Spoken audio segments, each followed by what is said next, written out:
Hello friends, welcome to my YouTube channel JP novel story में। ऐसे ही story सुनने के लिए हमारे चैनल को सब्सक्राइब करें। जस्ट 71 ए डिवोर्स पेपर। सुबह कयारा की नींद नशे की वजह से बहुत धीरे धीरे खुलती है। वह जैसे ही अपनी आंखें खोलती है खुद को कार के अंदर पाती है। कयारा कार को देखकर समझ जाती है कि यह उसकी कार नहीं है, इसलिए वह इधर से उधर देखने लगती है। कयारा कार का दरवाजा खोलकर नीचे उतरती है तो उसकी नज़र झरने की सीन पर पड़ती है। वहां से होते हुए कयारा की नज़र ध्रुवंश पर पड़ती है, जिसकी सर्कलेस पीठ कयारा की ओर थी। कयारा अपने कदम उसकी ओर बढ़ाने लगता है। वही ध्रुव छोटे वंश इस वक्त एकटक पानी में देखे जा रहा था। उसे पानी में इस वक्त धारा का चेहरा नजर आ रहा था। कयारा पत्थरों के ऊपर चलते हुए ध्रुवंश के पास पहुंचती है, लेकिन अचानक पत्थर में फिसलने की वजह से वह छपाक से पानी में गिर जाती है। पानी में गिरते ही धारा का चेहरा पानी में कहीं खो जाता है, जिससे ध्रुवंश की नजरें सर्द से भर जाती हैं। वह सर्द नजरों से कयारा को देखता है। कयारा पानी से सिर निकालकर ध्रुवंश को देखती है। ध्रुवंश उसे देखते हुए सर्द आवाज में कहता है, हाउ डरे यू। उसके इतना बोलते ही कयारा बीच में ही बोलती है, डरे गया भाड़ में, पहले मुझे ये बताओ तुमने कल मेरे साथ किया। देखो, अगर मैं प्रेग्नेंट हो गई ना तो बता रही हूँ, मैं तुम्हारे बच्चे को नहीं संभालने वाली। कयारा की बात सुन ध्रुवंश उसे घूरने लगता है। कयारा पानी से बाहर निकलकर पत्थर पर बैठती है और अपने तौप से पानी निकालते हुए कहती है, और एक बात, मेरी फिगर अगर बिगड़ी ना तो सच बता रही हूँ, तुम्हारा तो बड़ा बिगाड़ दूंगी। बोलते हुए वह ध्रुवंश को बिल्कुल नहीं देख रही थी। ध्रुवंश कयारा को गौर से नोटिस कर रहा था। कयारा का गीला बदन उसे होठ बनाने का काम कर रहा था। वह तो वैसे भी पहले से बहुत ज्यादा अट्रैक्टिव थी, गीला बदन उसे और ज्यादा अट्रैक्टिव बना रहा था। ध्रुवंश की नज़र बार बार उसके शरीर पर जा रही थी। कयारा के आते ही ध्रुवंश जैसे धारा के न होने का दर्द भूल ही जाता है। अचानक ही कयारा की नज़र ध्रुवंश के नज़रों पर पड़ जाती है, जो उसकी पतली कमर को देख रहा था। कयारा तो उठकर अपने कमर पर हाथ रखे कहती है, हेलो मिस्टर, ये जो तुम्हारी नैन है ना, उसे मेरी कमर से दूर रखो। ध्रुवंश भी उसकी आवाज़ सुनकर अपनी नज़रें हटा लेता है।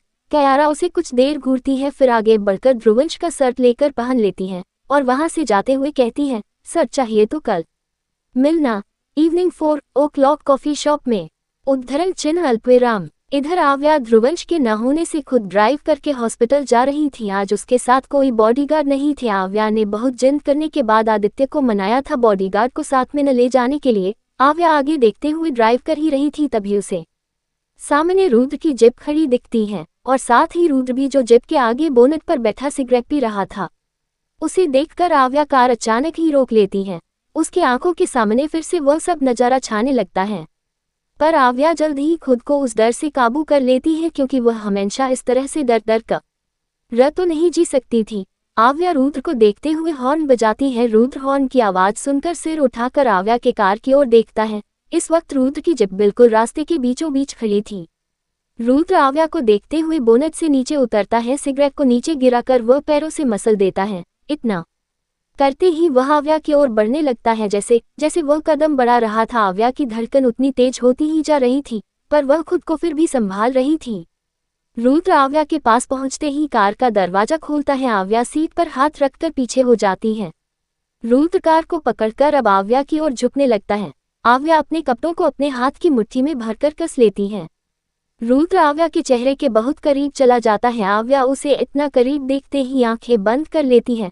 रुद्र उसके चेहरे को गौर से देखते हुए कहता है, दूर गया जरूर हूँ, इसका मतलब ये नहीं कि मैं किसी को तुम्हारे करीब आने दूंगा। हमेशा याद रखना, तुम सिर्फ मेरी हो और मेरी ही रहूंगी।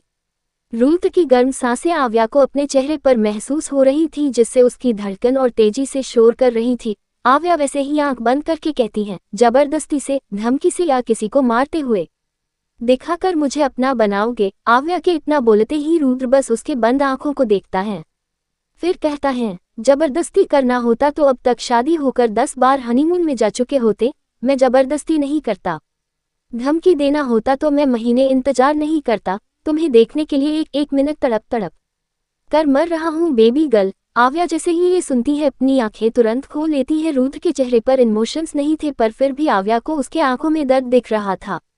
रुद्र आव्या के आंखों में देखते हुए कहता है, 1 महीने हो गए मैंने तुम्हें टच नहीं किया और नहीं करूंगा। दूर रहूंगा हमेशा, लेकिन याद रखना, मैं खुद के अलावा तुम्हें किसी का नहीं होने दूंगा। बोलते ही रुद्र पीछे हटता है और अपने कदम पीछे करते हुए कहता है, ये कोई धमकी नहीं है, मेरे दिल के जज्बात है जिसे तुमने खुद जगाया है। आव्या एकटक रुद्र को देखती रहती है। रुद्र अपने कदम पीछे करते करते अपने जीप के पास पहुंचता है और उसमें बैठकर जीप को पीछे करता है। आव्या उसमें बहुत देर तक खोई रहती है, फिर जब उसे होश आता है तो अपना कार स्टार्ट करके आगे बढ़ जाती है। एयरपोर्ट से अव्यान बाहर आ रहा था। रोनी और नील उसके साथ ही थे। नील चलते हुए कहता है, सर आज होटल में एक इवेंट है, वहां आपका जाना जरूरी है क्योंकि डील भी वहीं पर तय की जाएंगी। अव्यान हमें सिर हिलाकर बोलता है, टाइम? नील तुरंत जवाब देता है, सर रात 7 बजे। अव्यान ये सुनता है और जल्दी से कार में बैठ जाता है। कार में बैठते ही उनकी कार चलने लगती है। शाम 7 बज रहे थे। आव्या इस वक्त कोर्ट में थी। वह उस वकील का इंतजार कर रही थी जिससे सहस्त्रा बात कर रही थी। काफी वक्त बाद जब वह वकील फ्री होता है तो आव्या उसके केबिन में जाती है। आव्या को वह बैठने को कहता है तो वह बैठ जाती है। आव्या इससे पहले से जानती थी जितना भी आव्या काम करवाती थी वह इसी से करवाती है। वकील का नाम धनंजय था जो काफी फेमस था। धनंजय आव्या को देखते हुए कहता है, बोलो आव्या, क्या हेल्प कर सकता हूँ तुम्हारी? आव्या अपने फोन में सहस्त्रा की फोटो दिखाकर कहती है, अंकल ये जो है ये मेरी भाभी है। क्या आप बता सकते हैं ये कल आपसे किस टॉपिक पर बात कर रही थी? उद्धरण चिन्ह अल्पविराम। सहस्त्रा की फोटो देखकर धनंजय थोड़ा चुप हो जाता है। उसके एक्सप्रेशन थोड़े बदल जाते हैं। वह काफी देर चुप रहता है, फिर कहता है, देखो आव्या, वैसे तो दूसरे का केस में डिस्कशन नहीं कर सकता, लेकिन मुझे लगता है मुझे तुम्हें बताना चाहिए क्योंकि सहस्त्रा जो कर रही है वो गलत है। ये सुनकर आव्या का दिल बैठ जाता है। धनंजय एक फाइल निकालते हुए कहता है, सहस्त्रा मेरे दोस्त हिमांशु की बेटी है तो इसलिए मैं उसका काम कर रहा हूँ। सहस्त्रा कुछ दिन पहले ही मुझसे मिली। धनंजय एक फाइल निकालते हुए कहता है, सहस्त्रा मेरे दोस्त हिमांशु की बेटी है तो इसलिए मैं उसका काम कर रहा हूँ। सहस्त्रा कुछ दिन पहले ही मुझसे मिली। बोलते ही वह अपने पके हुए फाइल को आव्या की तरफ बढ़ा देता है। आव्या फाइल लेकर पलटने लगती है, पर तभी धनंजय कहते हैं, पता नहीं उसे कर या प्रॉब्लम है, वह मुझसे बात करते हुए बहुत नर्वस थी। ये बात सुन आव्या फाइल तो खोलती है लेकिन देखती नहीं है। वह धनंजय की ओर देखने लगती है। धनंजय सोचते हुए कहता है, मैं सहस्त्रा से कम 4 बार पहले भी मिल चुका हूँ लेकिन तब वह ऐसे बात नहीं करती थी। वह मुझसे ऐसे बात कर रही थी जैसे हम नए मिले हो। और जिस टॉपिक पर उसने मुझसे बात की, मुझे ये सुनकर बहुत ज्यादा आश्चर्य हुआ। आव्या बहुत गौर से धनंजय की बात सुन रही थी। धनंजय आगे बोलते हैं, सहस्त्रा अपने हस्बैंड मतलब तुम्हारे भाई से डिवोर्स लेना चाहती है। ये सुनकर आव्या के तो जैसे पैरों तले जमीन खिसक जाती है। वह एकदम जोर से कहती है, डिवोर्स। बोलते हुए वह झट से खड़ी हो जाती है। उसकी पकड़ी हुई फाइल भी हाथ से छूटकर गिर जाती है। जहां तक आव्या को पता था, अव्यान और सहस्त्रा के बीच कभी झगड़ा नहीं हुआ था। दोनों बहुत नॉर्मल रहते थे। फिर सहस्त्रा अव्यान को डिवोर्स क्यों देना चाहती है, ये सवाल आव्या के दिमाग में उमड़ने लगता है। धनंजय आव्या को इतना ज्यादा शौक देखकर खुद भी खड़े हो जाते हैं। आव्या धीरे से बड़बड़ाती है, नहीं ये कैसे हो सकता है, भाभी ऐसा कैसे कर सकती है? मुझे लगता है आपको कोई गलतफहमी हुई होगी। बोलते ही आव्या धनंजय को देखती है। धनंजय आव्या की जाकर सारे गिरे पेपर्स को उठाते हैं, फिर आव्या के हाथ में थमाकर कहता है, मैं कल ही इस केस पर काम करने वाला हूँ। आव्या पेपर्स को जल्दी पलटते हुए देखती है तो वह सच में डिवोर्स पेपर थे। उसमें सहस्त्रा की सिग्नेचर थे और आव्या को सबसे बड़ा झटका तो तब लगता है जब डिवोर्स पेपर पर वह अव्यान के सिग्नेचर देखती है।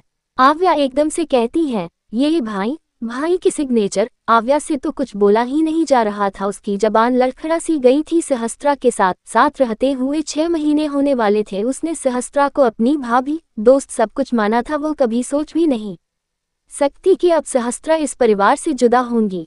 धनंजय अपनी जगह पर बैठते हुए कहते हैं, सहस्त्रा ये सब कुछ छुपाकर कर रही है। इन सब के बारे में तुम्हारे भाई को कुछ नहीं पता। ये सिग्नेचर भी सहस्त्रा ने उसके ऑफिस की फाइल से कॉपी की है। ये सुनकर आव्या लड़खड़ा जाती है। आव्या तो अब जैसे होश ही खो चुकी थी। उसे तो ये सोचकर परेशान कर रही थी कि जब ये अव्यान को पता चलेगा तो वह कैसा रिएक्ट करेगा। आव्या धनंजय को उस केस को रोकने के लिए कहती है। धनंजय भी मान जाता है क्योंकि सहस्त्रा जो कर रही थी वह कानून के खिलाफ था। डिवोर्स तब लिया जाता है जब दोनों तरफ से मंजूरी हो। धनंजय जब आव्या की बात मान जाते हैं तो आव्या भी उसके ऑफिस से निकल जाती है। आव्या घर पहुंचती है। उसकी तो सोचने की क्षमता ही खत्म हो चुकी थी। आव्या सहस्त्रा को देखती है। सोफे पर बैठी काव्या और श्रेष्ठा से मुस्कुराते हुए बात कर रही थी। एक पल के लिए आव्या की आंखें ही नम हो जाती है, लेकिन वह जल्दी से एक खुद को नॉर्मल करके काव्या और श्रेष्ठा के बीच जाकर बैठ जाती है और कहती है, क्या बातें चल रही हैं। काव्या बस नॉर्मली सी जवाब देती है, जो बातें होती हैं। और आप इतना लेट कहाँ थी। काव्या सहस्त्रा को एक नज़र देखकर कहती है, आपको तो पता है ना मम्मा, आई एम अ डॉक्टर। कभी कभी पेशेंट ज्यादा हो जाते हैं तो लेट हो जाती हूँ। काव्या हाँ में सिर हिलाती है। काव्या कुछ देर सहस्त्रा को देखती रहती है, फिर एकदम से उठकर कहती है, भाभी मुझे आपसे बात करनी है, चलिए न बाहर चलते हैं। श्रेष्ठा काव्या की बात सुनकर शक करते हुए कहती है, ऐसी क्या बात करनी है जो बाहर जाकर ही हो सकती है। पर्सनल है मॉम। भाभी चलिए। बोलते ही काव्या अपना बैग रखती है और सहस्त्रा का हाथ पकड़कर बाहर ले जाती है। सहस्त्रा बस उसे देखते हुए पीछे जाते रहती है। 72 सहस्त्रा एंड प्रज्ञा। सहस्त्रा और काव्या दोनों इस वक्त खड़े थे। काव्या समुद्र की लहरों को उठते हुए रात की चांद को देख रही थी, तो वहीं सहस्त्रा पीछे खड़ी काव्या के बोलने का इंतजार कर रही थी। जब शांति छाए ही रहती है तो सहस्त्रा बोलती है, क्या हुआ काव्या, आप कुछ बात करना चाहती थी माँ। छोटे ऊझ से काव्या वैसे ही खड़ी पूछती है, भाई कहाँ है भाभी। काव्या के सवाल से सहस्त्रा अजीब से एक्सप्रेशन लिए कहती है, पटना गए हैं, उन्होंने तो कल कहा था कि वह आज लौटेंगे, पर पता नहीं अभी तक आए क्यों नहीं। सहस्त्रा एकदम नॉर्मल बात कर रही थी। काव्या थोड़ी चुप होकर फिर कहती है, भाभी आप भाई को धोखा क्यों दे रही हैं। काव्या के सवाल से सहस्त्रा को एकदम से झटका लगता है। वह थोड़ा हकलाते हुए कहती है, धोखा, कैसा धोखा। सहस्त्रा अब भी अनजान बन रही थी, जिससे काव्या को गुस्सा आ जाता है। काव्या सहस्त्रा की ओर मुड़ती है और जोर से चिल्लाते हुए कहती है, वो तो आप बताएंगी ना, आप भाई के साथ ऐसा कैसे कर सकती हैं और क्यों। सहस्त्रा सोचते हुए परेशान होकर कहती है, आप क्या बोल रही हैं, मुझे कुछ समझ नहीं आ रहा है। काव्या का गुस्सा अब वक्त के साथ बढ़ने लगता है, क्योंकि अब भी सहस्त्रा ये एक्सेप्ट नहीं कर रही थी। काव्या सहस्त्रा के कंधे पर हाथ रखकर जोर देते हुए कहती है, सब कुछ समझ आ रहा है आपको, आप ऐसा कैसे कर सकती हैं भाभी। आप भाई को डिवोर्स कैसे दे सकती हैं। बोलते ही काव्या सहस्त्रा को धक्का देती है। सहस्त्रा उसके धक्का देने से 2 कदम पीछे हो जाती है। काव्या की बात सुन सहस्त्रा के फेस एक्सप्रेशन बदल जाते हैं। सहस्त्रा सिर झुकाकर खड़ी हो जाती है। काव्या उसके सिर झुकाने से गुस्से से कहती है, सिर झुकाने का क्या मतलब है भाभी, आखिर आप भाई से बिना कुछ पूछे बिना कुछ बताए ऐसे कैसे डिवोर्स ले सकती है, उन्हें इस कदर धोखा कैसे दे सकती है कर। या भाई को इतना भी जानने का हक नहीं है कि आप उनसे डिवोर्स क्यों लेना चाहती हैं। सहस्त्रा बिल्कुल चुप वैसे ही सिर झुकाए रहती है। काव्या उसके ऐसे चुप खड़े रहने से चिढ़ जाती है। वह आगे बढ़कर सहस्त्रा के बाजुओं को पकड़कर हिलाते हुए चिल्लाकर कहती है, आखिर क्या कमी रह गई भाई के व्यवहार में। वो कितना ख्याल रखते हैं आपका, वो कितना प्यार करते हैं आपसे भाभी। काव्या के ही बोलते ही सहस्त्रा अचानक ही काव्या को धक्का देती है और उस पर चिल्लाते हुए कहती है, वो मुझसे नहीं सहस्त्रा से प्यार करते हैं।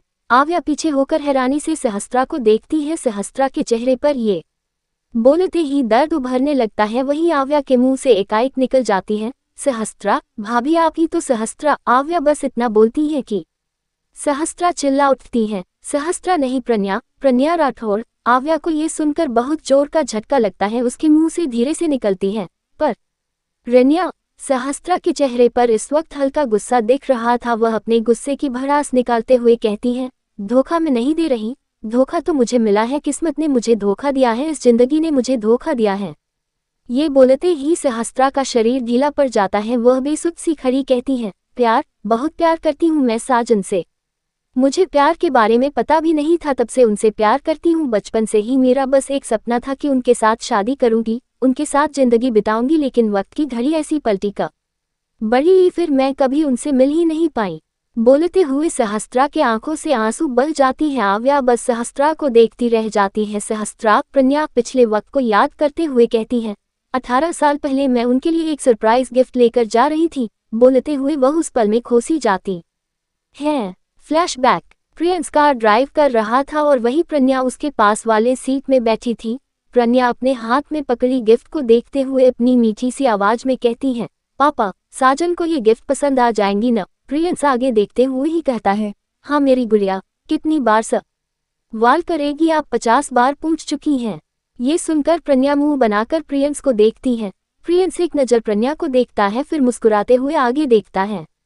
प्रियंस कार चला ही रहा था, तभी अनन्या का कॉल आता है। प्रियंस ब्लूटूथ कान में लगाकर कॉल रिसीव करता है। उधर से अनन्या की आवाज आती है, आप कहाँ हैं? आपने कहा था आप जल्दी आएंगे, अभी तक आए क्यों नहीं? प्रियंस मुस्कुराते हुए जवाब देता है, बस 10 मिनट, फिर सबसे पहले मैं तुमसे ही मिलूंगा।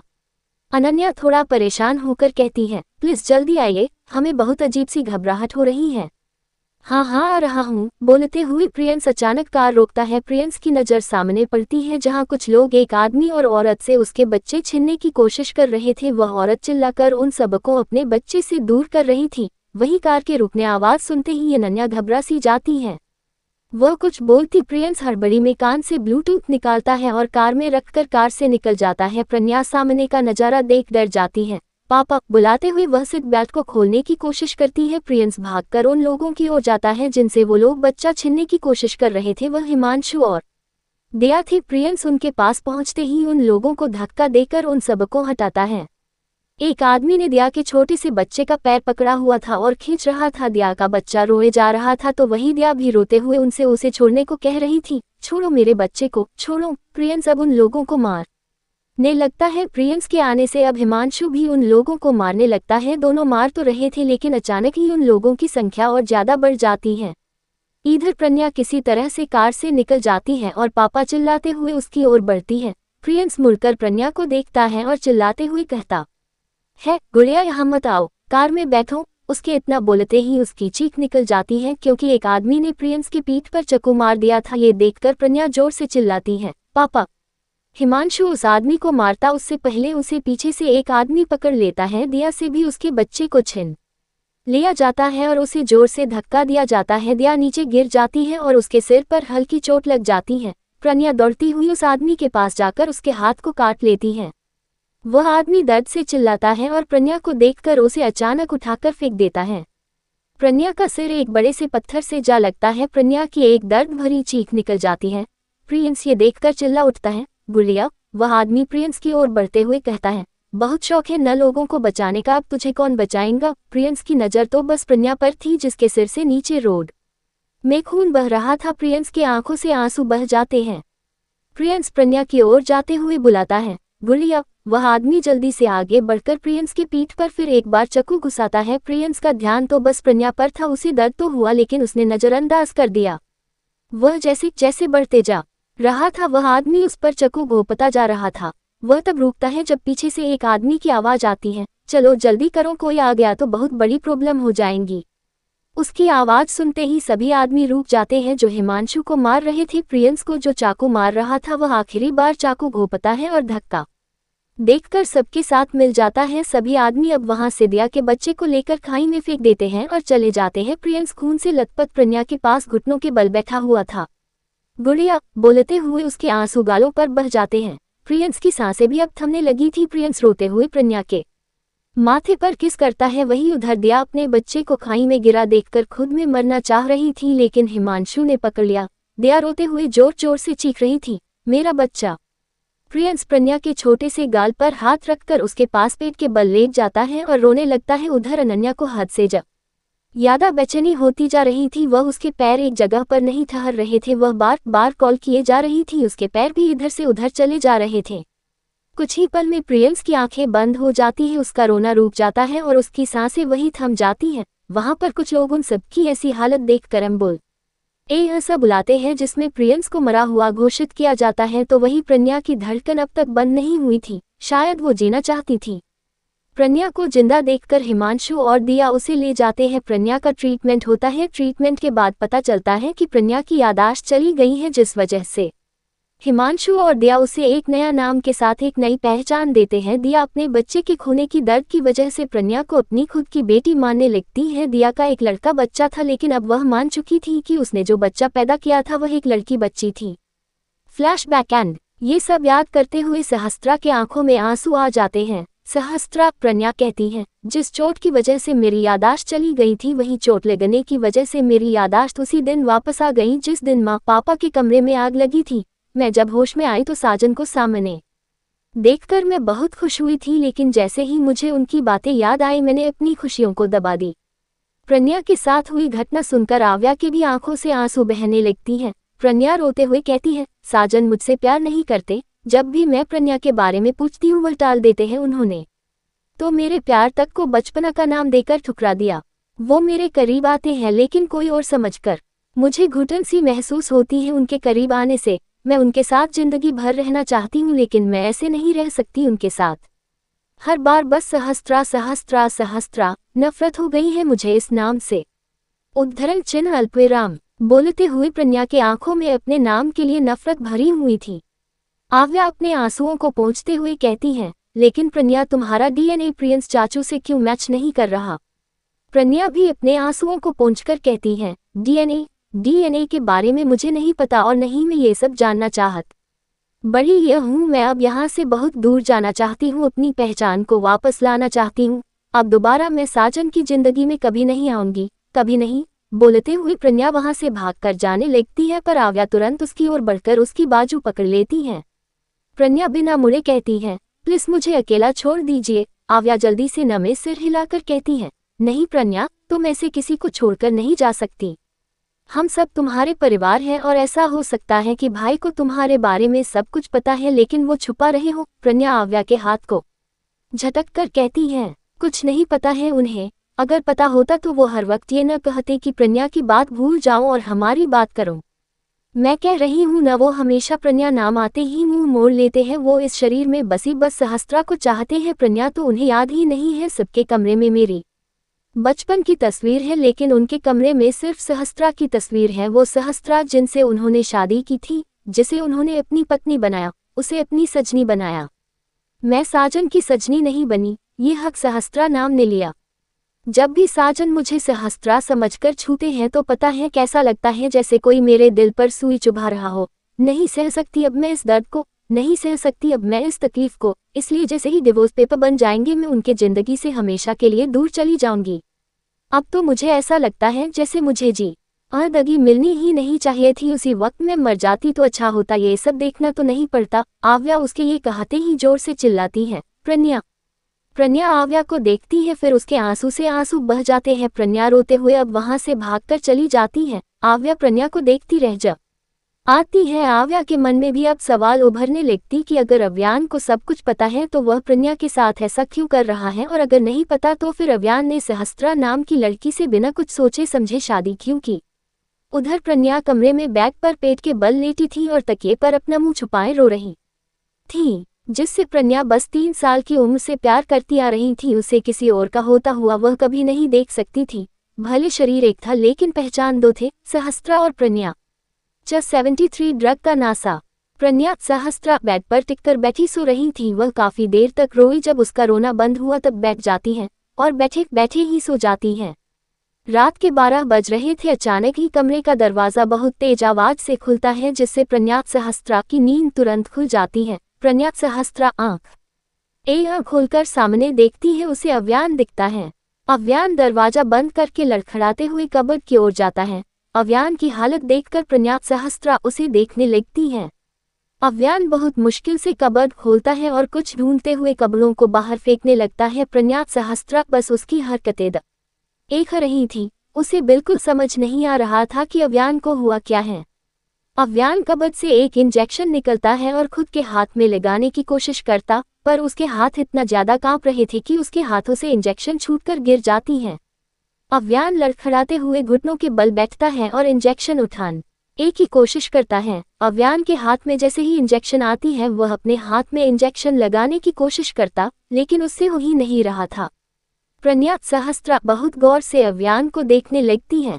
अव्यान के चेहरे पर पसीने की बूंदें थीं और शरीर कांप रहा था। ये सब कुछ देखकर प्रज्ञा सहस्त्रा जल्दी से उठती है और अव्यान के पास आकर घुटनों के बल खड़ी हो जाती है। प्रज्ञा सहस्त्रा थोड़ी परेशान होकर कहती है, आप ठीक तो हैं, क्या हुआ आपको। प्रज्ञा सहस्त्रा की आवाज सुनकर अव्यान सिर उठाकर उसे देखने लगता है। अव्यान के सिर उठाते ही प्रज्ञा सहस्त्रा को उसकी लाल आंख देखती है और अव्यान के नशे में होने का एहसास होता है, पर यह नॉर्मल नशा नहीं था, किसी ने अव्यान को ड्रग्स दिए थे। अव्यान अपनी लड़खड़ाती जुबान से कहता है, प्लीज प्लीज हेल्प मी। प्रज्ञा सहस्त्रा अव्यान की बात सुन उससे इंजेक्शन लेती है और उसे लगाने की कोशिश करती है। प्रज्ञा सहस्त्रा के भी इस वक्त हाथ कांप रहे थे।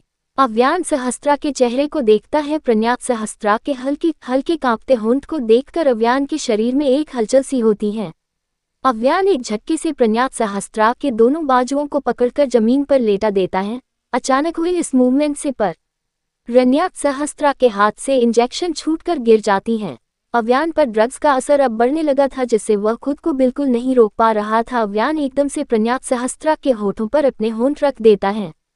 प्रन्यात सहस्त्रा के पूरे शरीर में झंझनाहट सी होती है। आज से पहले अव्यान ने प्रन्यात सहस्त्रा को कभी किस नहीं किया था। दोनों के होंठ जरूर पहले भी मिले थे, लेकिन आज अव्यान भूखे शेर की तरह प्रन्यात सहस्त्रा के होठों को अग्रेसिवली किस कर रहा था। अव्यान इस कदर प्रन्यात सहस्त्रा के होठों पर टूट पड़ा था जैसे वह उसे खा ही जाएगा। प्रन्यात सहस्त्रा खुद को छुड़ाने के लिए झटपटा रही थी, पर अव्यान ने इस कदर उसे जकड़ रहा था कि वह हिल तक नहीं पा रही थी।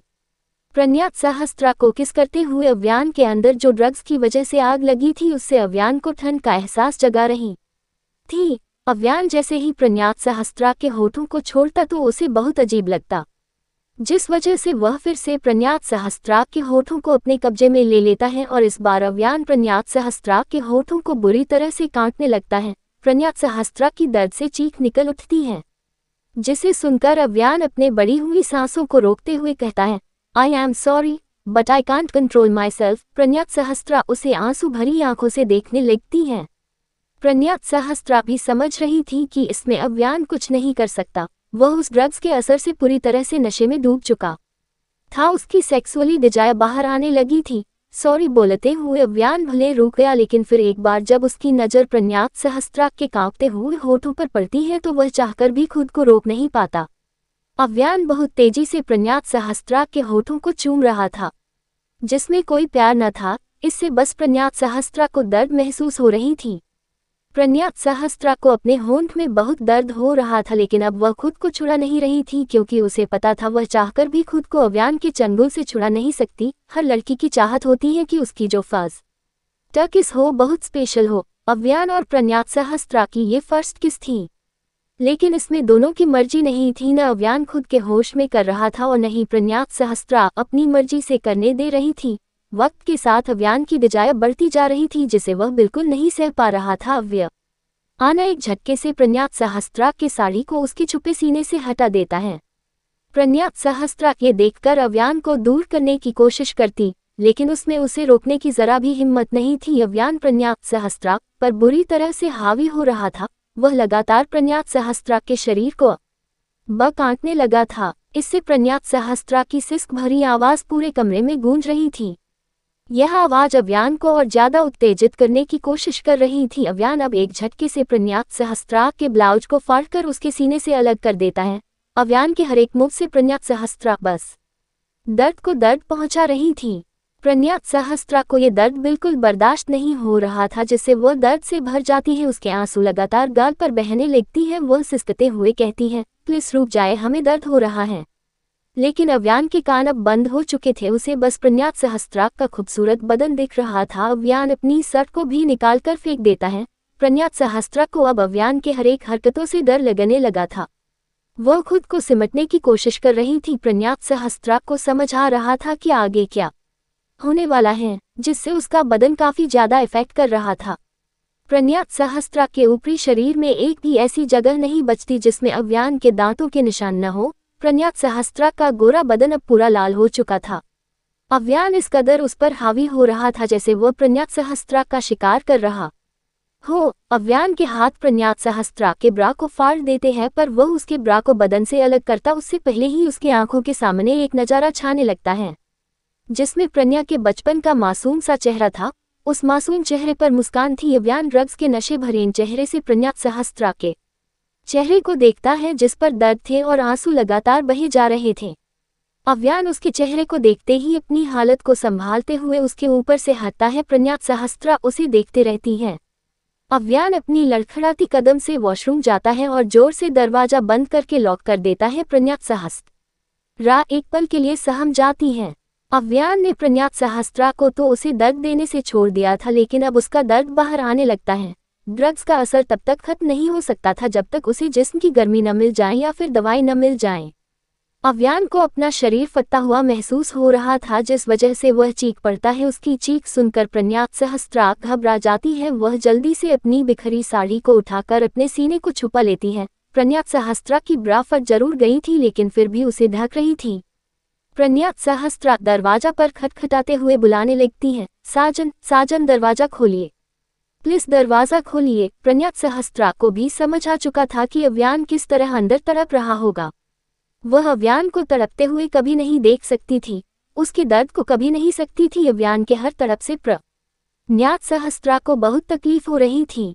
वॉशरूम के अंदर अव्यान खुद को संभालने के लिए शॉवर के ठंडे पानी को अपने ऊपर गिरा देता है। हर एक गिरता पानी उसके शरीर की गर्मी को थोड़ा भी कम नहीं कर रही थी, क्योंकि उसके शरीर की गर्मी अब पानी से तो कभी ठंड नहीं हो सकती है। अव्यान के शरीर में अब दर्द का जैसे अंबार फूट पड़ता है। वह फिर एक बार दर्द से कराह उठता है, जिसे सुनते ही प्रज्ञात सहस्त्रा बहुत जोर जोर से दरवाजा खटखटा कर बुलाने लगती है, साजन प्लीज दरवाजा खोलिए, हम इसे आपको नहीं देख सकते, खोलिए न दरवाजा, प्लीज खोलिए साजन प्लीज। प्रज्ञात सहस्त्रा बोलते बोलते रो पड़ती है, लेकिन न प्रज्ञात सहस्त्रा की पुकार अव्यान तक जा रही थी और नहीं उसकी तकलीफ भरी रोने की आवाज।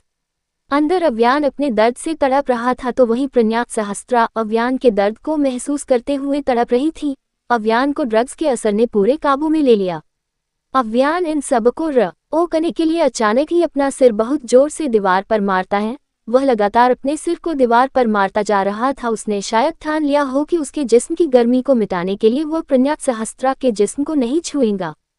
प्रज्ञात सहस्त्रा के जिस्म को दर्द नहीं देगा, उसकी मर्जी के खिलाफ नहीं जाएगा, भले उसे कितनी भी दर्द क्यों न झेलनी पड़ जाए, पर वह प्रज्ञात सहस्त्रा को दर्द नहीं देगा। जहां अंदर अव्यान खुद को रोकने की कोशिश कर रहा था तो वहीं बाहर प्रज्ञात सहस्त्रा उसे बुलाती जा रही थी रोने की वजह। प्रज्ञात सहस्त्रा का पूरा चेहरा लाल हो चुका था। अव्यान के माथे पर अब खून भर जाता है, उसके खून बहने लगते हैं, पर शॉवर का पानी उसे धो रहा था। आखिरी बार अव्यान बहुत जोर से अपने माथे को दीवार पर मारता है, फिर लड़खड़ाते हुए पीछे हो जाता है। अब उसकी हालत बेहोशी की होती है। अव्यान को सारी चीजें अब धुंधली सी दिखने लगती है, पर एकदम से उसके आंखों के सामने पूरा अंधेरा छा जाता है। अव्यान उस अंधेरे में गुम हुआ फर्श पर बेहोश होकर गिर जाता है। अव्यान की आंखें धीरे बंद हो जाती है। वही दरवाजा खटखटा कर बुलाते बुलाते प्रज्ञात सहस्त्रा थक जाती है। वह दरवाजे से सटकर नीचे सरकते हुए बैठ जाती है और रोने लगती है। अब अव्यान की आवाज अंदर से तो नहीं आ रही थी, लेकिन प्रज्ञात सहस्त्रा उसके हालात के बारे में सोच कर रोती जा रही थी। अगली सुबह हल्की सूरज की रोशनी पूरे कमरे में फैल जाती है। पूरे फर्श पर कपड़े अस्त व्यस्त पड़े हुए थे। प्रज्ञात सहस्त्रा वॉशरूम के दरवाजे से सटकर अब तक बैठी हुई थी। उसकी आंखें बंद थी, उसके गाल, होंठ, हाथ और शरीर में अव्यान के काटने के निशान दिख रहे थे, जो अब लाल से काले पड़ चुके थे। उसके शरीर के कपड़े भी तहस नहस हो चुके थे, लेकिन कुछ हद तक उसे ढक रहे थे। कमरे का दरवाजा खुलता है और एक आवाज के साथ आव्या अंदर आती है। भाभी, कल रात अव्यान ने बस दरवाजा ऐसे ही बंद कर दिया था, जिस वजह से आव्या दरवाजा खोलकर अंदर आ जाती है। अंदर जाते ही आव्या की नज़र कमरे की हालत पर पड़ती है। फर्श के कपड़ों से लेकर आव्या की नज़र खराब हालत में बैठी प्रज्ञात सहस्त्रा पर पड़ती है। उसकी हालत देखकर आव्या घबरा जाती है। आव्या जल्दी से उसके पास जाती है और उसके कंधे पर थपथपाते हुए बुलाने लगती है, प्रज्ञा, प्रज्ञा। आव्या के ऐसे हिलाने और आवाज देने से प्रज्ञात सहस्त्रा की आंखें खुल जाती है। वह आव्या को देखती है, उसे अपने शरीर में बहुत दर्द होता है। वह कमरे को देखती है, फिर खुद को देखती है। आव्या एकदम से सवाल करती है, ये आपकी हालत कैसे, किसने की? आव्या के इतना पूछते ही प्रज्ञात सहस्त्रा को सब कुछ याद आ जाता है। वह रोते हुए कहती है, साजन, साजन अंदर बहुत दर्द में है, प्लीज दरवाजा खोल दीजिए।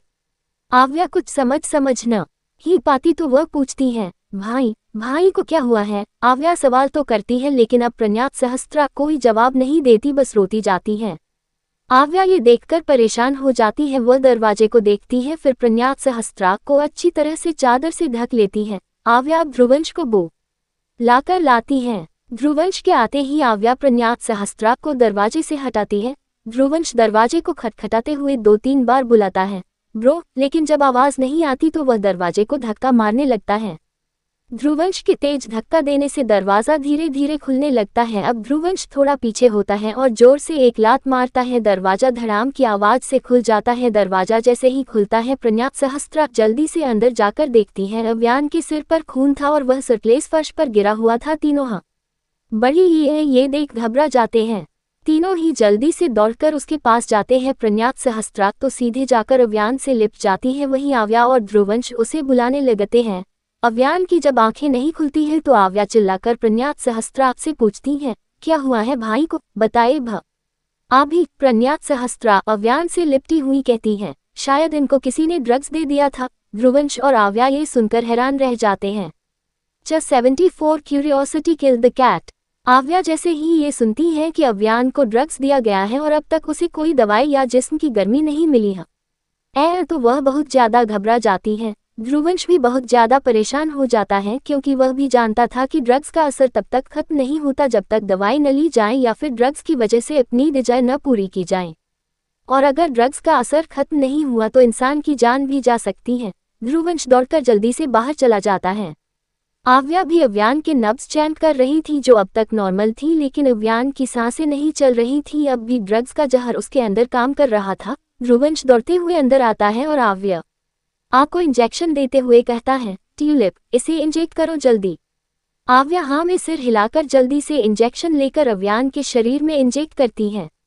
ध्रुवंश और अव्यान दोनों ही अपने पास ड्रग्स का एंटीडोट रखते थे। इन सब चीजों से ध्रुवंश भी बहुत बार गुजर चुका था। उस वक्त वही एंटीडोट काम आता था। आव्या उसी तरह से अव्यान के सिर के चोट पर पट्टी करती है क्योंकि अव्यान ने खुद को इतनी ही चोट दी थी कि वह बेहोश हो सके।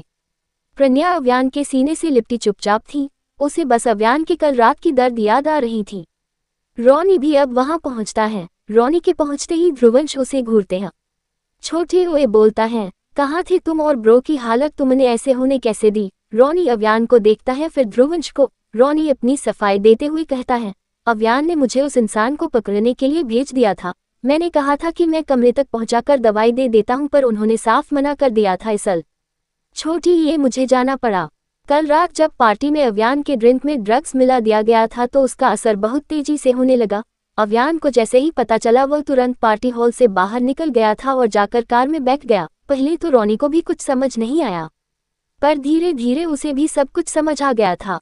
अव्यान को अपने अंदर ड्रग्स महसूस करके बहुत गुस्सा आ रहा था, इसलिए वह गुस्से से रोनी को उस इंसान का पता लगाने को कहता है। रोनी पहली बार तो नहीं सुनता, लेकिन दूसरी बार अव्यान कुछ ज्यादा ही गुस्से से उस पर चिल्लाता है जिस वजह से उसे जाना पड़ता है। अव्यान भी खुद को संभालते हुए अपने कमरे में चला जाता है। रोनी के ऐसा जवाब पाकर आव्या एकदम से उठकर कहती है, किसने किया ये भाई के साथ। रोनी थोड़ा रुककर कहता है, सितारा। सितारा नाम सुनते ही ध्रुवंश थोड़ा हैरान हो जाता है। आव्या को तो किसी सितारा का पता नहीं था, इसलिए वह समझ नहीं पाती कि सितारा कौन है और उसने ऐसा क्यों किया। वह ही प्रज्ञा जब ये नाम सुनती है तो पहले तो वो भी सोचने लगती है, फिर जब उसे याद आता है कि सितारा कौन है तो उसके अंदर गुस्सा उभर आता है। प्रज्ञा अव्यान के ऊपर से हटकर कमरे में अव्यान को पहुंचाने के लिए बोलती है। अव्यान को ध्रुवंश और रोनी बहुत मुश्किल से उठाकर ले जाते हैं। ध्रुवंश अव्या न को बेड पर लेटाते ही कहता है, लेकिन ऐसा उसने क्यों किया। रोनी तुरंत ही जवाब देता है, आज सुबह ही हमने उसे पकड़ा है। पूछने पर उसने जवाब दिया कि वह बस अव्यान को पाना चाहती है। अव्यान ने उसके शादी वाले प्रपोजल को रिजेक्ट कर दिया तो वह ड्रग्स देकर अव्यान के साथ रात बिताना चाहती था। बड़ी ये ताकि जब प्रेग्नेंट हो तो वह अव्यान को शादी के लिए फोर्स कर सके। अब भी उसे पता नहीं है कि अव्यान की शादी हो चुकी है। पहले कहे गए शब्दों से प्रज्ञा का खून खोल उठता है, लेकिन जैसे ही वह ये बात सुनती है कि सितारा को पता नहीं है अव्यान की शादी हो चुकी है तो प्रज्ञा को इस बात से बहुत तकलीफ होती है। अव्यान प्रज्ञा के ऊपर हक जताता था, उसके करीब आता था, लेकिन आज भी अव्यान ने दुनिया को अपनी वाइफ से इंट्रोड्यूस नहीं किया। आखिर अव्यान प्रज्ञा या सहस्त्रा को पूरी दुनिया के सामने क्यों नहीं अपना रहा था, ये सवाल हर किसी के मन में था। आव्या सब कुछ देखते हुए प्रज्ञा को फ्रेश होने के लिए कहती है और खुद अव्यान के होश में आने के लिए चेक करती है। अब तो अव्यान को होश नहीं आने वाला था जब तक दवाई ड्रग्स के असर को खत्म न कर दे। ध्रुवंश और रोनी भी अव्यान के काम को संभालने के लिए चले जाते हैं। सितारा के बारे में तो अव्यान ही उठ कर बताने वाला था, इसलिए कोई कुछ नहीं कर सकते थे। आव्या अव्यान के सामने ही बैठी रहती है। घर के सब लोगों को एक खबर मिलती है जिस वजह से सभी अव्यान को देखने आते हैं। काव्या अव्यान के सिर के पास बैठकर अपने गोद में रख लेती है और झुककर उसके पट्टी से लपेटे माथे को चूम लेती है। आदित्य बिना किसी एक्सप्रेशन के अव्यान को देखता है, फिर उसके पास बैठकर उसका हाथ पकड़ लेता है। काव्या थोड़ा परेशान होकर कहती है, परी अयान ठीक तो हो जाएंगे न, वरना हम लोग इन्हें हॉस्पिटल लेकर चलते हैं। ये सुनकर आव्या बुरा सा मुंह बनाकर कहती है, मम्मा क्या आपको मेरी डॉक्टर होने पर शक है। आव्या जल्दी से न में सिर हिलाए कहती है, नहीं परी, हमारा मतलब ये नहीं था। इस पर आव्या काव्या को देखते हुए कहती है, मैं कह रही हूँ ना मम्मा, भाई बिल्कुल ठीक हो जाएंगे, बस उन्हें आराम की जरूरत है, शाम तक होश आ जाएगा। काव्या अव्यान को देखने लगती है। प्रज्ञा वॉशरूम से बाहर निकलती है। नहाने के बावजूद उसके शरीर में अव्यान के काटने के निशान बहुत अच्छे से दिख रहे थे। उसकी होंठ को तो अव्यान ने काट काट कर फुला दिया था। प्रज्ञा की हालत देखकर ध्रुव, सौरभ और आदित्य बाहर चले जाते हैं। प्रज्ञा नीचे पड़े कपड़ को उठाने के लिए झुकती है, पर तभी श्रेष्ठा उसके पास जाते हुए कहती है, रुको सहस्त्रा, वो सब छोड़ो, वो मैं कर दूंगी। तुम बैठो और प्रिंसेस से ट्रीटमेंट करा लो, वरना जहर फैल गया तो बहुत बड़ी प्रॉब्लम हो जाएंगी। मैं कर लूंगी। बोलते हुए प्रज्ञा कपड़ों को उठाती है। तभी काव्या उसे बुलाती है। हाँ सहस्त्रा, श्रेष्ठा बिल्कुल सही कह रही हैं, आप इधर आइए। परी, आप उन्हें दवाई लगा दीजिए, वरना ये दर्द बहुत दिन तक रहता है। बोलते ही काव्या आव्या को देखती है। प्रज्ञा काव्या की बात नहीं टालती, क्योंकि बचपन से ही वह काफी ज्यादा काव्या से जुड़ी थी, पर एक बात से उसे बहुत दर्द होता था कि काव्या ने भी अव्यान की जिंदगी में किसी और के आने से कोई रिएक्ट नहीं किया। उसने खुशी खुशी सहस्त्रा को एक्सेप्ट कर लिया। प्रज्ञा जाकर बेड पर बैठ जाती है तो आव्या उसे हर जगह दवाई लगाने लगती है। श्रेष्ठा नीचे पड़े सारे कपड़ों को समेटकर कबर्ड में रखती है। श्रेष्ठा और काव्या दोनों का नेचर इतना ज्यादा अच्छा था कि कभी प्रज्ञा को लगता ही नहीं कि वह दोनों उसकी सास हैं। आव्या प्रज्ञा के हर एक बाइट मार्क पर दवाई लगाती है और वहीं बैठ जाती है, पर कुछ ही वक्त में उसे हॉस्पिटल से इमरजेंसी कॉल आती है, जिस वजह से उसे जाना पड़ता है। श्रेष्ठा भी जाकर प्रज्ञा के लिए नाश्ता लाती है। काव्या वहीं बैठी बस अव्यान के बालों को सहलाती रहती है और प्रज्ञा काव्या की ममता को देखे जा रही थी। प्रज्ञा को नाश्ता करने का जरा भी मन नहीं था, इसलिए वह बस जूस पीकर नाश्ते को ढक देती है।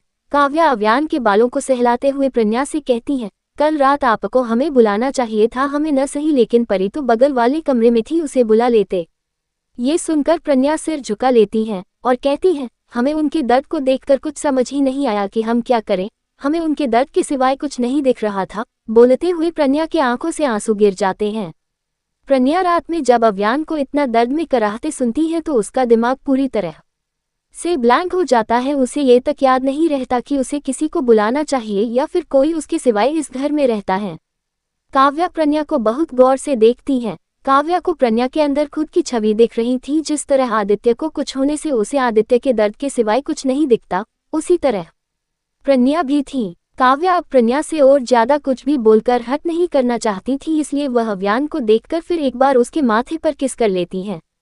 शाम का वक्त, दिन बीतकर शाम हो जाती है। अव्यान को धीरे धीरे होश आने लगता है। वह अपने सिर को धीरे से पकड़कर आंखें खोलता है तो खुद को काव्या की गोद में पाता है। काव्या वैसे ही बैठी सो रही थी। कुछ पल वह काव्या को देखता है, फिर उसकी नज़र सामने बैठी प्रज्ञा पर जाती है। वो भी अपनी आंखें बंद किए हुई थी पर सोई नहीं थी। अव्यान धीरे से काव्या के हाथ को हटाता है और उठकर बैठ जाता है। तभी कमरे में आदित्य एंटर करता है। अव्यान और प्रज्ञा आदित्य को देखते हैं। आदित्य को देख प्रज्ञा के अंदर थोड़े डर के भाव आ जाते हैं। वह काव्या को देखने के लिए नजरें घुमाती है तो उसे अव्यान दिखता है जो आदित्य को देख रहा था। अव्यान को देखते ही प्रज्ञा के चेहरे पर एक शांति सी आ जाती है। वह एकदम से कहती है, आप कब उठे और ऐसे बैठे क्यों हैं? आप लेट जाइए, मैं आपके लिए सूप बनाकर लाती हूँ। बोलते ही प्रज्ञा उठकर कमरे से निकल जाती है। आदित्य चलते हुए आगे जाता है और बेड पर बैठकर अव्यान का हाथ पकड़ लेता है। आदित्य अव्यान के आंखों में देखते हुए कहता है, आर यू फाइन? अव्यान धीरे से सिर हिला देता है। आदित्य अव्यान के आंखों में देखता रहता है, फिर उठकर काव्या को अपने गोद में उठा लेता है। इतना करते ही वह अव्यान के कान में कहता है, सिचुएशन बिगड़ रही है, ठीक कर लो वरना फिर गलतफहमी बढ़ती जाएंगी। बोलते ही आदित्य काव्या को लेकर कमरे से निकल जाता है। अव्यान आदित्य को जाते हुए देखते रहता है। उनके जाते हैं वह आंखें बंद करके रात की बातों को सोचने लगता है। वह सोच ही रहा था तभी उसे एक आवाज आती है, सूप। अव्यान आंखें खोल सामने देखता है। सामने प्रज्ञा खड़ी थी। अव्यान प्रज्ञा को देखकर उठ जाता है और वॉशरूम चला जाता है। प्रज्ञा सूप का ओ बेड पर रखकर बैठ जाती है और वॉशरूम की ओर देखने लगती है। कुछ ही देर में अव्यान फ्रेश होकर बाहर आता है। बाहर आकर वह बेड पर बैठता है। प्रज्ञा सूप उठाती है। चम्मच में सूप लेकर वह अव्यान की ओर बढ़ा देती है। अव्यान प्रज्ञा के हाथ को पकड़ लेता है। प्रज्ञा उसे देखने लगती है। अव्यान प्रज्ञा के हाथ, गर्दन, होंठ, गाल सब जगह बहुत गौर से देखता है। अव्यान उसके हाथ से चम्मच लेकर सूप को साइड में रखता है, फिर उसकी साड़ी के पल्लू को हटाकर उसे देखने लगता है। प्रज्ञा सिहरते हुए अपनी आंखें बंद कर लेती है। अव्यान बहुत गौर से अपने काटे हुए निशान को देख रहा था जो काले पड़ चुके थे। व्यान की नज़र अब उसके जख्मी होठों पर पड़ती है। व्यान अपना हाथ बढ़ाकर धीरे से उसके होठों को छूता है तो एकदम से प्रज्ञा की आह निकल जाती है। उसकी आह सुन व्यान अपना हाथ हटाकर कुछ पल उसे देखता है, फिर एकदम से प्रज्ञा को गले लगा लेता है। प्रज्ञा को भी जैसे इसी चीज का इंतजार था, वह भी तुरंत अव्यान को कसकर पकड़ लेती है। अव्यान की आंखें बंद थी और उसकी धड़कन तेज थी, जो उसके दिल के हाल को अच्छे तरीके से बता रही थी। दूसरी तरफ आव्या अपने सारे पेशेंट को देखकर चेयर पर बैठी हुई थी। वह चेयर से टेककर बैठी थी और उसने अपनी आंखें बंद रखी थी। आव्या वैसे ही रहकर कब सो जाती है उसे इस बात का पता तक नहीं चलता। आग की ठंडी हवा और थकावट की वजह से वह गहरी नींद में चली जाती है। आव्या की नींद जब खुलती है तब रात के 12 बज चुके होते हैं। आव्या 10 बजे के करीब सो गई थी। आव्या टाइम देखकर तुरंत चेयर से उठती है और खुद को डांटती है। क्या करती है तू आव्या, कितना लेट हो गया। बोलते ही वह जैसे ही फोन को ऑन करके देखती है, घर में सभी के मिस्ड कॉल होते हैं। ये देखकर आव्या जल्दी से केबिन से निकल जाती है। आव्या बहुत तेजी से चलते हुए हॉस्पिटल से निकलने लगती है। आव्या जा ही रही थी तभी उसकी नज़र अचानक ही रुद्र पर चली जाती है, जो लिफ्ट के अंदर अभी गया हुआ था। रुद्र को देखते ही आव्या के मन में बस एक ख्याल आता है कि जरूर वह उसके लिए ही आया है, जिस वजह से उसे थोड़ा चिढ़ होने लगती है, साथ ही गुस्सा भी। आव्या कुछ सोचकर रुद्र के पीछे चली जाती है। आव्या लिफ्ट के सामने जाकर देखती है तो लिफ्ट 3rd फ्लोर पर जा रही थी, जो इस हॉस्पिटल का लास्ट फ्लोर था। वहां जाना सब कोई को मना था। आव्या ने इस बारे में हॉस्पिटल वालों से पूछा था, लेकिन किसी का कोई सीधा जवाब नहीं होता था। एक तरह से बोला जाए तो 3rd में कुछ छुपा था, जिसके बारे में किसी को नहीं पता था। अब जब रुद्र उस फ्लोर में चला ही गया था तो आव्या को भी यह जानने की उत्सुकता होने लगी कि आखिर 3rd फ्लोर पर ऐसा क्या है जिसके बारे में किसी को नहीं पता। आव्या ज्यादा कुछ नहीं सोचती, वह लिफ्ट खुलते ही अंदर जाती है और सीधे 3rd फ्लोर का बटन दबा देती है। वो कहते हैं न, क्यूरियोसिटी किल द कैट। आव्या का हाल भी कुछ ऐसा ही था। अब पता नहीं इस बार रुद्र का कौन सा राज इस हॉस्पिटल में छुपा था जिसे आव्या देखने जा रही थी। क्या पता ये राज आव्या की जिंदगी को ही बदल दे। अब सवाल ये था कि वह राज आव्या की जिंदगी में अच्छाई की तरह आएगा या फिर एक बुराई। जस्ट 75 किस मी बेबी गर्ल। आव्या जैसे ही 3rd फ्लोर में पहुंचती है, वहां का नजारा देखकर थोड़ा डर जाती है, क्योंकि उस फ्लोर पर लाइट नहीं थी, वह फ्लोर पूरा अंधेरा था। आव्या फोन का फ्लैश लाइट ऑन करके आगे बढ़ने लगती है। उसके कदम धीरे धीरे बढ़ रहे थे। इतना अंधेरा होने की वजह से आव्या डर से सिहर रही थी। उस फ्लोर पर कमरे बहुत थे, लेकिन सभी कमरे में ताले लगे हुए थे। आव्या चलती जा रही थी, उसमें बस उसके चलने की आहट ही सुनाई दे रही थी। जैसे जैसे आव्या बढ़ रही थी, उसे ऐसा लग रहा था जैसे कोई उसका पीछा कर रहा है, पर वह पीछे लाइट से देखती तो कोई नहीं होता। अब तो आव्या के माथे पर पसीने आने लगे थे। कुछ आगे एक रेड कलर की लाइट की लाइन हुई थी, मतलब एक लेजर लाइट ने एक लाइन बनाई थी। उस अंधेरे से जगह में एकमात्र वो लाइट दिख रही थी। उस लाइट से एक लाइन खींची गई थी। आव्या धीरे धीरे उस ओर बढ़ने लगती है। पहुंचते ही वह जैसे ही उस लाइट को पार करने के लिए कदम बढ़ा ने लगती है, उसके पीछे एक चमचमाती तलवार की धार से कोई उसके पीठ पर मारने वाला होता है। वह तलवार उसके पीठ तक पहुंचती तभी कोई आव्या को आगे से खींच लेता है और उस इंसान को एक लात मारता है। वह इंसान धड़ाम से फर्श में गिर जाता है। गिरते ही वह बहुत फुर्ती से वहां से भाग जाता है। वहीं अचानक खींचने की वजह से आव्या का फोन हाथ से छूटकर गिर जाती है। फ्लैश लाइट भी ऑफ हो जाती है और फिर एक बार एकदम अंधेरा छा जाता है। अंधेरे के बावजूद आव्या को सामने वाले को उसके खुशबू से पहचान लेती है कि ये और कोई नहीं रुद्र ही है। आव्या कुछ कहती तभी झटके से रुद्र आव्या को दीवार से सटा देता है। आव्या कसकर अपनी आंखें बंद कर लेती है। रुद्र अंधेरे में आव्या के चेहरे को देखते हुए एकदम सर्द आवाज में कहता है, curiosity kill the cat baby girl. Aavya Rudra की इतनी सर्द आवाज सुनकर कसकर उसके शर्ट को पकड़ लेती है। आव्या हकलाते हुए कहती है, वो मैं बस। आव्या इसके आगे का छोटी ऊंचा बोलती रुद्र तुरंत उसके होठों पर उंगली रख देता है। आव्या सिहर उठती है। रुद्र झुककर आव्या के कान में बोलता है, यू नो बेबी गर्ल, अगर मैं नहीं आता तो तुम्हारा क्या होता। उद्धरण चिन्ह अल्पविराम। इतना बोलते ही वह फिर एक बार सर्द आवाज में कहता है, अपनी जान खतरे में डाली तुमने बेबी गर्ल, इसकी पनिशमेंट तो तुम्हें मिलकर रहेंगी। जैसे ही आव्या पनिशमेंट सुनती है, उसका डर बाहर आ जाता है। उसके दिमाग में वो सारी सीन फिर से चलने लगती है। आव्या डर से झटपटाते हुए कहती है, न नहीं प्लीज नहीं, मुझे वो सब नहीं देखना।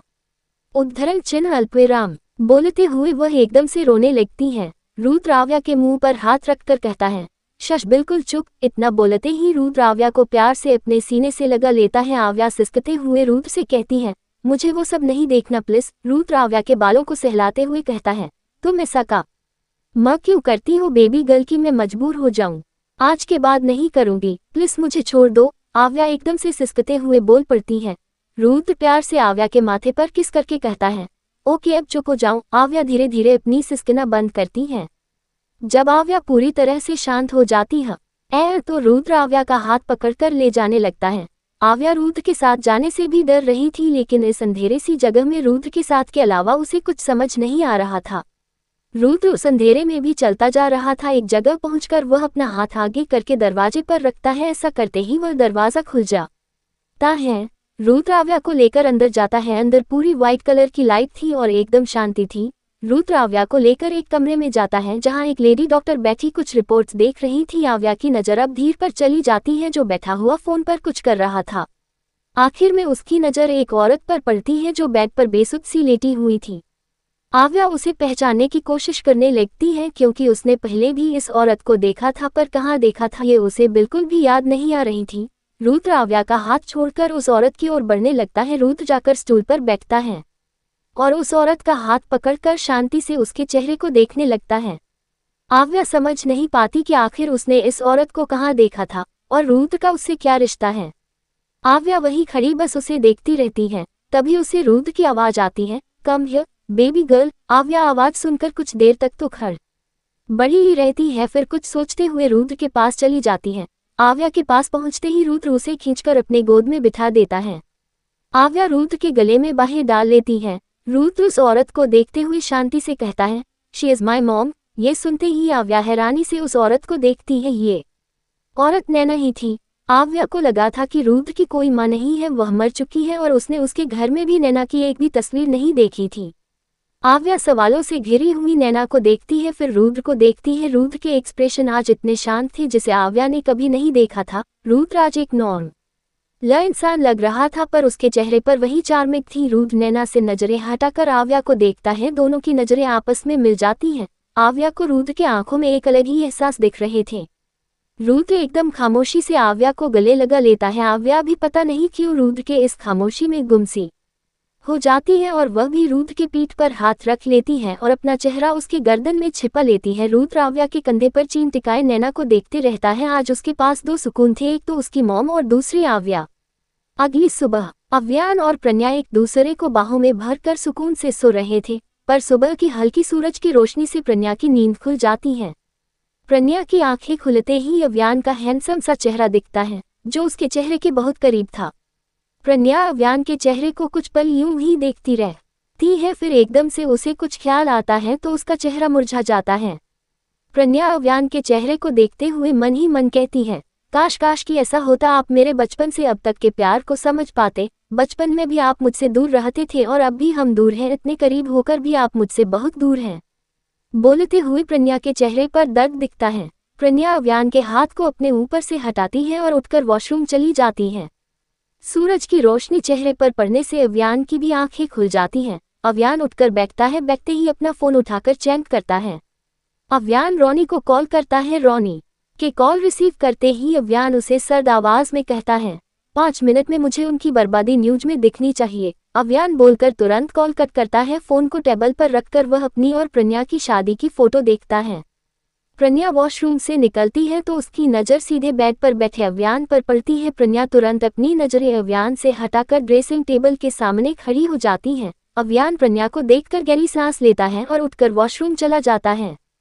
प्रन्या एक नज़र बंद दरवाजे को देखती है, फिर जल्दी से जाकर अव्यान के फ़ोन को उठाकर देखने लगती है। अव्यान के फ़ोन में लॉक था, लेकिन इस वक्त उसने गलती से खुला ही छोड़ दिया था। प्रन्या वॉशरूम के दरवाजे को देखते हुए जल्दी से अव्यान के फ़ोन में कुछ करती है और फिर जल्दी से उसे बंद करके अपना फ़ोन उठाकर तेज कदमों से बाहर चली जाती है। कुछ ही देर में अव्यान वॉशरूम से टॉवल में बाहर आता है। वह टेबल की ओर बढ़कर टीवी ऑन करके न्यूज़ चैनल लगाता है।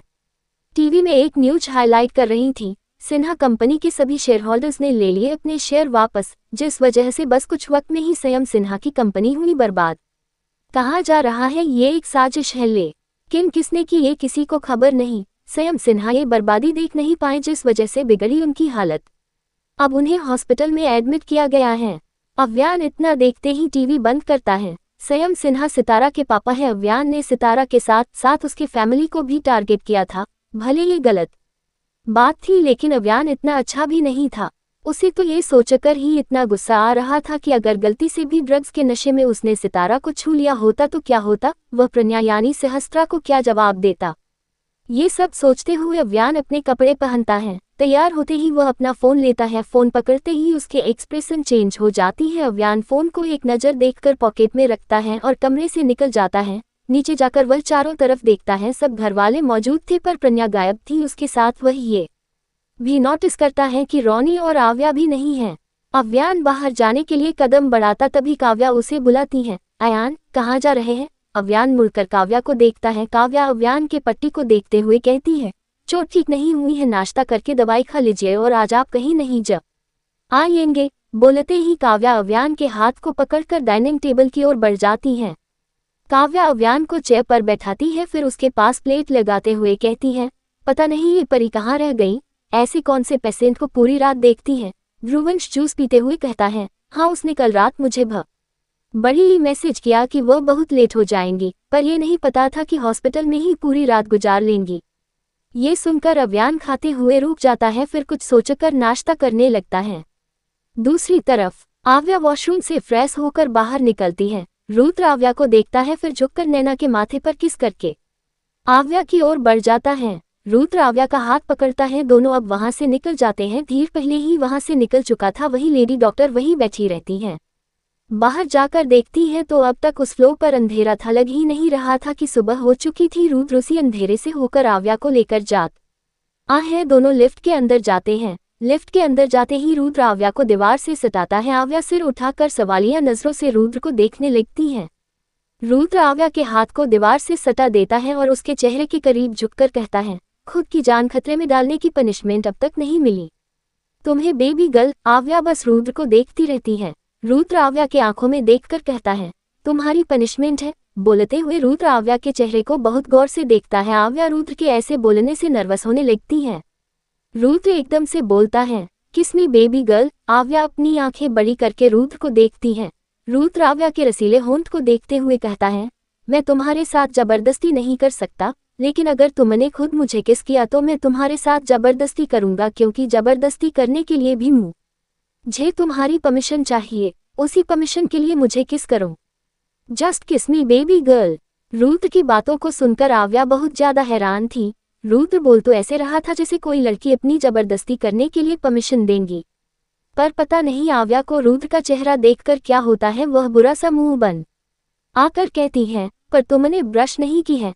आव्या को याद था कि रुद्र फ्रेश नहीं हुआ था, जिस वजह से वह सीधे सीधे बोल देती है। रुद्र भौहें चढ़ाया आव्या को देखता है, फिर कहता है, सो व्हाट बेबी गर्ल, इससे क्या फर्क पड़ता है कि मैंने ब्रश किया है या नहीं। आव्या उल्टी करने का नाटक करते हैं। छोटे हुए कहती है, छी आप कितना गंदा स्मेल आता है, मेरे मुंह का टेस्ट खराब हो जाएगा, मुझे नहीं करना। रुद्र अपनी एक आईब्रो उठा आव्या को देखता है, फिर कहता है, ओह रियली, बस प्रॉब्लम शॉर्ट उठोकर शादी हो जाने दो, फिर तुम्हें दिखाता हूँ गंदा किसे कहते हैं। ब्रश तो छोड़ो, नहाने भी नहीं बड़े होगा तुम्हें। ये सुनकर आव्या की हैरानी आंखें और ज्यादा हैरानी से बड़ी हो जाती हैं। रुद्र का वही पहला वाला नेचर जो आव्या पहली मुलाकात में मिली थी। रुद्र का पहला नेचर वापस लौटने की वजह से आव्या तो अब रुद्र के डेंजर रूप को कुछ पल के लिए भूल ही चुकी थी। रुद्र की बातें मजाकिया कभी नहीं होती था, बड़ी वह ये सब बिल्कुल सीरियस होकर कहता था। अब ये तो आगे ही पता चलने वाला था कि आखिर रुद्र आव्या के साथ शादी के बाद क्या करता है। की तरह